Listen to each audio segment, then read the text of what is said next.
Ons begin met die definisie van 'n Bronsted-Lowry suur en dit is natuurlik 'n protonskenker. Gee 'n rede waarom etanoosuur as 'n swak suur geklassifiseer word. Swak sure ioniseer onvolledig in water om 'n lae konsentrasie hidronium-ione te vorm. So ons het nou die etanoosuur, dis 'n swak suur en dit reageer met water. Ons moet die formule van twee basisse in hierdie vergelyking neerskryf. Nou kom ons kyk eerstens na die voorwaartse reaksie. Watter stof tree as 'n basis op? Met ander woorde, watter stof tree op as 'n protonontvanger? So, die water ontvang proton en vorm hidronium. So eerstens water tree op as 'n basis. Kom ons kyk nou na die terugwaartse reaksie. As ons kyk na die terugwaartse reaksie, watter stof ontvang proton en dit is natuurlik die asetaat-ioon. Die asetaat-ioon ontvang 'n waterstof en vorm dan etanoosuur. So ons tweede basis is die asetaat-ioon. Fles bevat 'n volume van 300 kubieke sentimeter. So die volume is 300 kubieke sentimeter, in kubieke desimeter is dit 0,3 kubieke desimeter. En die konsentrasie is 0,167 mol per kubieke desimeter. Goed, nou moet ons die aantal mol natriumhidroksied in die fles bereken. Hierdie is redelik voor die hand liggend. Ons gebruik ons standaard vergelyking en dan het ons die konsentrasie, ons het die volume en dit gee vir ons dan 0,05 mol natriumhidroksied in die fles. So nou het ons daai natriumhidroksied wat in die fles is, ons het sy volume, ons het sy aantal mol, ons het sy konsentrasie en ons voeg hierby die etanoosuur 500 kubieke sentimeter, met ander woorde 0,5 kubieke desimeter. Ons weet nie wat is die konsentrasie van die etanoosuur nie. Die oplossing is 800 kubieke sentimeter na hierdie neutralisasie reaksie, met ander woorde 0,8 kubieke desimeter en die pH van die mengsel is 11,4. Met ander woorde basies. Ons sit met 'n oormaat natriumhidroksied, want selfs na die neutralisasie reaksie is die pH 11,4, met ander woorde basies. En die produkte wat vorm is natriumasetaat en water en ek weet ons skryf dit nooit nie, maar aangesien die natriumhidroksied in oormaat is, na die reaksie plaasgevind het, gaan al die etanoosuur reageer het.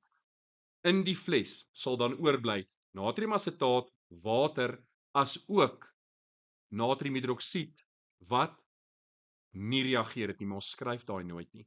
En nou moet ons die konsentrasie hidroksied-ione in die mengsel bereken. Ons formuleblad weet ons dat die pH is minus die log van die hidronium-ione. Ons is op soek na die hidroksied-ione, maar ons begin met die hidronium-ione. Ons pH is 11,4, so ons kan daai 11,4 invervang en met 'n minus deel beide kante en gevolglik kry ons dan ons hidronium konsentrasie van 10 tot die mag minus 11,4. Nou, die konsentrasie hidronium-ione maal met die konsentrasie van die hidroksied-ione is gelyk aan die Kw waarde, naamlik 10 tot die mag minus 14. So ek kan basies daai 10 tot die mag minus 11,4 invervang in die plek van die hidronium-ione en al wat dan oorbly is my hidroksied-ion konsentrasie en dit is 10 tot die mag minus 2,6 en as ek dit gaan herskryf, dan is dit 2,51 maal 10 tot die mag minus 3 mol per kubieke desimeter. En nou moet ons die aanvanklike konsentrasie X van die etanoosuur oplossing bereken. Ons het die aantal mol natriumhidroksied aan die begin bereken, want ons het die konsentrasie gehad en ons het die volume gehad. Nou bereken ons hoeveel mol natriumhidroksied is daar oor aan die einde. Ons het begin met ons pH, ons het die hydronium-ioon konsentrasie bereken, vanuit dit het ons die hidroksied-ioon konsentrasie bereken. En onthou, natriumhidroksied is 'n sterk basis. Dit dissosieer met ander woorde volledig in water om 'n hoë konsentrasie hidroksied-ione te vorm. Maar omdat daar volledige dissosiasie plaasvind, gaan die konsentrasie hidroksied-ione en die konsentrasie natriumhidroksied dieselfde wees. So ons kan sê dat die konsentrasie hidroksied-ione gaan ook die konsentrasie van die natriumhidroksied wees. Die volume is die volume nadat die neutralisasie reaksie plaasgevind het. En daar's vir ons gesê dis 800 kubieke sentimeter, oftewel 0,8 kubieke desimeter. So nou weet ek hoeveel mol natriumhidroksied is daar oor aan die einde. As ons dan hierdie twee waardes van mekaar aftrek, dan sien ons hoeveel mol natriumhidroksied het reageer. En dit is 0,048 mol natriumhidroksied.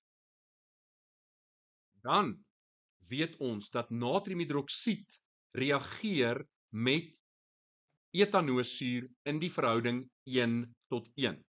Ons weet dat daar 0,048 mol natriumhidroksied reageer het. As ons dan daai 1:1 verhouding in ag neem, dan weet ons dat 0,048 mol etanoosuur reageer. En dit is ons aantal mol.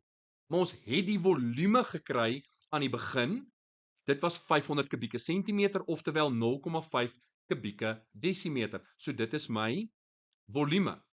Ek het my aantal mol, ek het my volume.